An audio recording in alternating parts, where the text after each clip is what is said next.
নমস্কার বন্ধুরা, রিয়াঙ্কা লাইফস্টাইলে নতুন একটা ব্লগে আপনাদের সকলকে স্বাগত। যে যেখান থেকে এই ভিডিওটা দেখছেন, একটু ভালো লাগলে লাইক শেয়ার সাবস্ক্রাইব করে সঙ্গে থাকবেন, পাশে থাকবেন।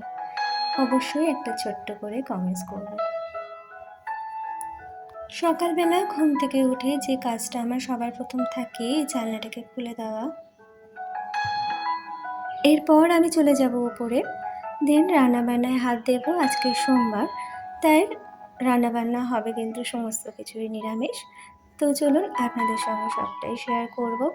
কাঁকরোল আর ভেন্ডি একসাথেই ভেজেছিলাম, আলু পটলের তরকারি করেছিলাম, আর এখানে দেখছেন এই যে আলুগুলো কেটে নিয়েছি, এটা রুটির জন্য সাদা আলু চচ্চড়ি করবো, তো সেই কারণেই। একটু সকাল সকাল উঠে সংসারের কাজগুলো যদি এইভাবে গুছিয়ে নেওয়া যায়, তাহলে কিন্তু আমাদের বেশ তাড়াতাড়ি কাজকর্মগুলো কমপ্লিট হয়ে যায়। জানেন তো বন্ধুরা, আমি কিন্তু এইভাবে কাজকর্ম এর আগে করতে পারতাম না। বিয়ের পর খুবই প্রবলেম হতো সমস্ত কাজ গুছিয়ে করতে। তবে ধীরে ধীরে সংসার করতে করতে অভিজ্ঞতা বেড়েছে। আর সবথেকে বড় কথা, তুমি যখন একটা বেবির মা হয়ে যাবে, তখন না কাজগুলো যেন অটোমেটিক্যালি তোমার হাত থেকে হয়ে যাবে। বলে না, ঈশ্বর মাকে তৈরিই করে বাচ্চার সুবিধার জন্য। তো যতই তুমি চাও না কেন, কিছুতেই তুমি কিন্তু কাজে ঢিলে দিতে পারবে না। তো সেই রকমই আমার সাথে হয়েছিল।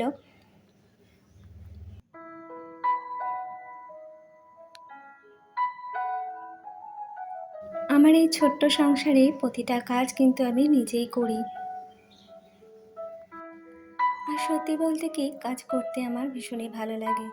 শরীর যদি সুস্থ থাকে, আমার শুধুমাত্র কারণে বসে থাকতে বা সময় নষ্ট করতে একেবারেই ভালো লাগে না। আর সবথেকে বেশি পছন্দ করি নিজের ছোট্ট ঘরটাকে সুন্দর করে সাজাতে।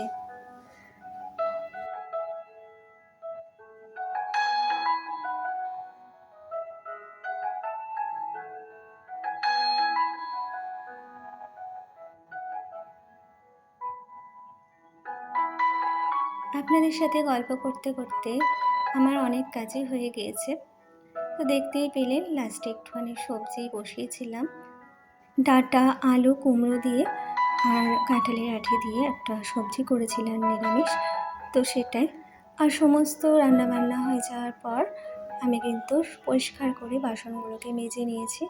আমি এই গামলাটার মধ্যে বাসনগুলো এভাবে তুলে রাখি জলটা ঝরার জন্য। জলটা ঝরে গেলে বিকেলের দিকে বা সন্ধ্যের পর আমি এই বাসনগুলোকে রেখে গুছিয়ে রাখি।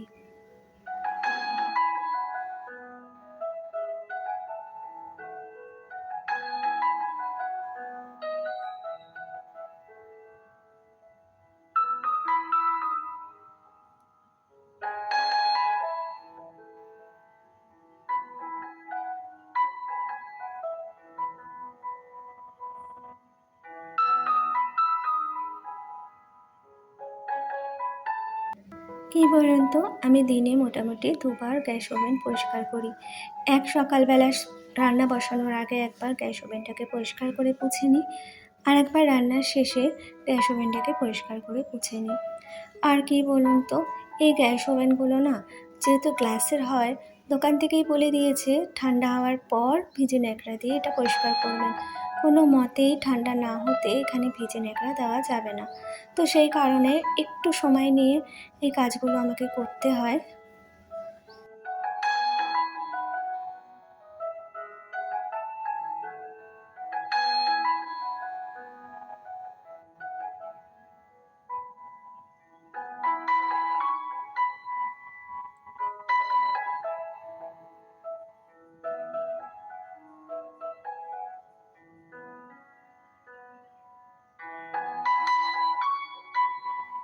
দুপুরবেলা খাওয়া দাওয়া করে একটু রেস্ট নিয়েছিলাম, তো চলে এলাম 8টা নাগাদ রাতে।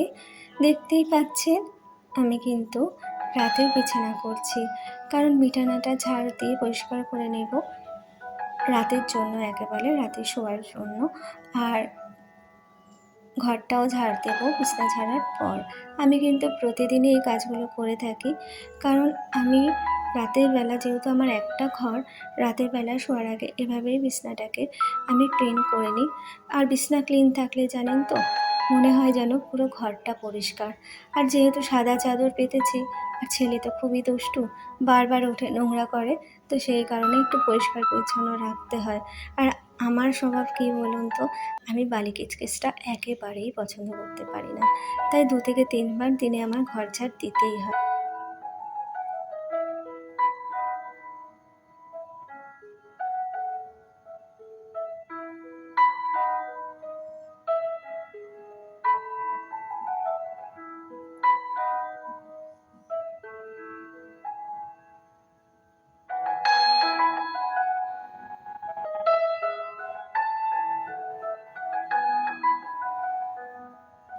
আর আমার কিছু জামা কাপড় ছিল, তো সেইগুলোকেই সুন্দর করে ভাঁজ করে নিলাম।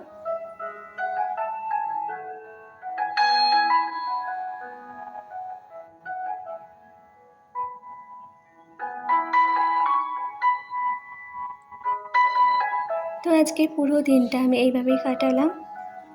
ভিডিওটা এখানেই শেষ করছি। টাটা।